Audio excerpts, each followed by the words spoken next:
सत श्री अकाल दोस्तों, स्वागत है तुहाडा निर्वैर नेशन यूट्यूब फेसबुक चैनल च। अज असीं तुहानूं कड़ाके दी ठंड च पैंदे मींह च लैके आए हां अंबाला सिटी अनाज मंडी च, जिथे साडे देश दा अंदाता कहे जाने वाली कौम जिहड़े पूरे देश नूं अपनी मेहनत सदका रोटी खवा रहे ने, ਉਹ ਕੌਮ ਦੇ ਕੁਝ ਸਾਥੀ ਅੱਜ ਧਰਨਾ ਪ੍ਰਦਰਸ਼ਨ ਕਰ ਰਹੇ ਨੇ। ਕਿਸਾਨ ਯੂਨੀਅਨ ਝੜੋਨੀ ਦੇ ਨਾਲ ਰਲ ਕੇ ਆਪਣੀਆਂ ਮੰਗਾਂ ਆਪਣੀਆਂ ਡਿਮਾਂਡਾਂ ਵਾਸਤੇ ਅਨਾਜ ਮੰਡੀ ਅੰਬਾਲਾ ਸ਼ਹਿਰ 'ਚ ਇਸ ਕੜਾਕੇ ਦੀ ਠੰਡ 'ਚ ਬੈਠੇ ਨੇ।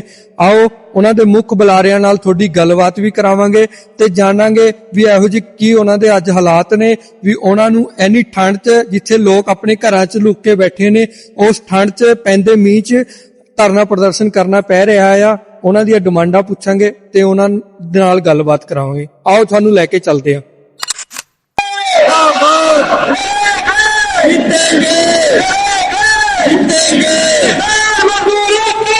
तो साथियों, ये है सरदार करनाम सिंह ਝੜੋਨੀ। आओ इनसे बातचीत करते हैं, पूछते हैं।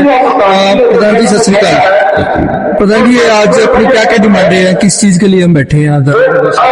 आज का जो प्रदर्शन है, ये प्रदर्शन वैसे तो हम जिला दर जिला कर रहे हैं, कई जिलों में हो चुके हैं। 30 तारीख का सज्जर में है और 5 तारीख का जो है वो पंचकुला में है, 6 तारीख का जींद में है। और जो हमारी मांगे हैं वो मांगे हैं कि सबसे बड़ा धान घोटाला हरियाणा के अंदर हुआ, हम सीबीआई को जांच लेने की मांग कर रहे हैं, लेकिन कोई नहीं सुन रहा है। और दूसरा इसके साथ जो है बिजली बिल आ गया है, जिससे बिजली सारी प्राइवेट होगी। बीज बिल आ गया है जिसमें जीएम बीज आएंगे, हमारे बीज नष्ट हो जाएंगे। और इसी तरह से जो कर्जा है उसमें किसान शोषण कर रहा है, किसी का मकान नीलाम हो रहा है, किसी का गाड़ी नीलाम हो रही है, किसी की जमीन नीलाम हो रही है। और इसी देश के अंदर बड़े पूंजीपतियों का पिछले 11 साल में 16.5 लाख करोड़ माफ किया जा चुका है। इसी तरह से जो शिक्षा है, जो चिकित्सा है, उसका वो चंद लोगों के लिए तो फ्री है और बाकी जनता के लिए वो भारी कीमत में उसकी चुकानी पड़ती है। नेताओं की फ्री है, कर्मचारियों की फ्री है, अधिकारियों की फ्री है। भाई या तो इलाज और शिक्षा सभी की फ्री हो या फिर किसी की भी फ्री ना हो। जिसके पास ज्यादा कमाई है उसकी फ्री है, और जो गरीब है जिसके पास कमाई नहीं है उसकी फ्री नहीं है। उन सभी मांगों को लेके जो है एक बड़ा आंदोलन हमने शुरू किया है।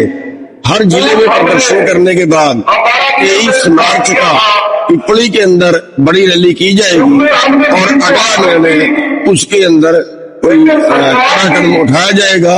हमारी मांग है सरकार से कि या तो तब तक हमारी बातें मान ले, और वरना फिर 23 मार्च को जो फैसला होगा उसकी जिम्मेदार सरकार खुद होगी। प्रधान जी, बुढ़ापा पेंशन कट रही है आजकल, उसके बारे में कुछ करें? हाँ, ये भी एक मैटर है कि बुढ़ापा पेंशन बहुत से लोगों को काट दी गई, और वो ये कह के काट दी गई कि उनकी आमदन ज्यादा है। पहली बात, किसान की जो आमदन है वो जे फार्म उसकी आमदन मान लिया गया। जे फार्म तो उसके कुल उत्पादन की कीमत है, उसकी जो खर्चा हुआ वो उसमें नहीं काटा। दूसरी चीज, जो बुढ़ापा पेंशन है वो तो एक सम्मान निधि थी, बुजुर्गों का सम्मान था। कोई अब है तो करोड़पति, लेकिन बच्चों ने उसको घर से न दिया। अच्छा, जब प्रॉपर्टी बच्चों के नाम चलेगी, बच्चों ने घर से न करते, वो जिंदगी कैसे गुजारेगा? ये तो उसके लिए थी। बुढ़ापा पेंशन का जिसका कोई सहारा उसको मिल जाए, तो ये काटना तो बिल्कुल गलत है, बिल्कुल एक अन्याय है। तो साथियों, आप देख सकते हो इतनी बारिश में भी किसान यहाँ धरने पे बैठे हैं। उनकी बातचीत हम आपसे भी हमने करवा दी है, तो बने रहिए और सपोर्ट करें किसान की। आप भी किसान मजदूर एकता जिंदाबाद। तो साथियों, सरदार करनाम सिंह ਝੜੋਨੀ जी से आपकी वार्तालाप हमने करा दिया। उन्होंने बता दिया किन किन डिमांडों को लेकर आज हम यहाँ बैठे हैं। अब हम अंबाला जिला के जो युवा प्रधान है गुलाब सिंह पुनिया जी, उनसे आपकी वार्तालाप कराते हैं। गुलाब भाई, क्या हाल चाल है?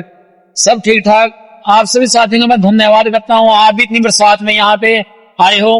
फिर ਝੜੋਨੀ साहब ने मेन मुद्दे आपको बता ही दिए। सबसे बड़ा मुद्दा जो हरियाणा में ज्वलंत मुद्दा है, बुढ़ापा पेंशन, जो चौधरी देवीलाल जी ने एक सम्मान के रूप में दी थी बुजुर्गों को 60 साल के बाद। अमीर गरीब नहीं देखा गया था। इस सरकार ने वो इनकम के साथ जोड़ के 32,000 बुढ़ापा पेंशन काट दी है। तो उस मुद्दे को लेकर किसानों की एमएसपी को लेकर, किसान कर्ज मुक्ति को लेकर, धान घोटाले को लेकर, इन मुद्दों को लेकर आज धरना प्रदर्शन किया जा रहा है। तो ये अभी इसके बाद आपका कहाँ जाने का प्लान है? डीसी ऑफिस में जाएंगे या डीसी साहब यहीं आएंगे? पहले तो हमारा प्लान प्रदर्शन करने का था, डीसी साहब को ज्ञापन देने का। अगर डीसी साहब नहीं मानते हैं तो 23 मार्च को कुरुक्षेत्र के महाभारत में एक बड़ी तगड़ी पूरे हरियाणा, पंजाब, राजस्थान के जितने भी किसान मजदूर हैं उनकी एक रैली होगी। तो उसमें कोई बड़ा डिसीजन लिया जाएगा, चाहे वो रोड जाम को लेकर है, किसी भी तरीके से प्रशासन की आंखें और कान खोलने का काम करेंगे। भाई ये क्या लगता है, कोई पर्सनली रंजिश है सरकार को किसानों के साथ? इतने मीह में जहाँ लोग अपने घरों में बैठना पसंद कर रहे हैं, रजाई लेके, कंबल लेके, वहां इतनी सर्दी में, भगते मीह में आप लोग यहाँ प्रदर्शन कर रहे हो, क्या लगता है ऐसे हालात क्यों कर रही है सरकार किसानों के साथ? सरकारें तो गूंगी बहरी हैं, प्रदर्शन तो करना पड़ेगा। अगर शहीद भगत सिंह जी भी सोच लेते मुझे शहीद होने की क्या जरूरत है, ऐसी देश आजाद हो देगा, तो किसी न किसी को मंजीत भाई यहाँ पे आंदोलन तो करना था, किसानों मजदूरों को जागरूक तो करना पड़ता है। अगर अब नहीं जागे तो फिर आगे इनको जागने का मौका भी नहीं मिलेगा। एक एकता के लिए, जो किसान मजदूर की एकता के लिए आप कुछ हमारे साथियों को कहना चाहोगे? मेरी जो भी आवाज सुन रहे हैं मेरे भाइयों, ये किसान मजदूर, कमेरे वर्ग, व्यापारी वर्ग की सबकी लड़ाई है, क्योंकि इस बीजेपी सरकार ने जो अंबानी अडानी है, ये कॉर्पोरेट के खिलाफ लड़ाई लड़नी पड़ेगी, सबको एकजुट होकर लड़ाई लड़नी पड़ेगी। लंगर सेवा कहाँ कहाँ से आई है अपने पास? यहाँ लंगर सेवा गुरु घरों से हमारे पास पहुंचती है। जितने बड़े आंदोलन हुए, दिल्ली आंदोलन, अम्बाला में जहां पे प्रदर्शन किया, गुरुद्वारा साहब का लंगर छक के ही हर मोर्चा फतेह किया है, और तभी हमारी जीत हासिल है। किसान कौम जो हमें अनाज खाना तो देती है, हमें आज जज्बा और दिलेरी भी दे रही है कि किस तरह इतनी ठंड में, अभी भी देखो बरसात आप देख सकते हो कितनी पड़ रही है, इतनी बरसात में अपनी मांगों को लेकर मंडी में, अनाज मंडी में बैठी है। तो मैं आपसे यही कहूंगा कि अगर आप धरना स्थान पर नहीं आ सकते किसी वजह से, तो आप फेसबुक और सोशल साइट पे इनका जज्बा, इनका हौसला बढ़ाएं, कमेंट जरूर करें किसान मजदूर एकता जिंदाबाद, और आओ तो मिलकर सरकार तक ये वीडियो या अपनी बात, इनकी बात पहुंचाते हैं, ताकि सरकार जल्द से जल्द इन किसान मजदूरों की हमारी डिमांडें माने और ये भी हमारी तरह अपने घर में अपने बच्चों के साथ आराम से बैठे। वाहिगुरू जी का खालसा, वाहिगुरू जी की फतेह।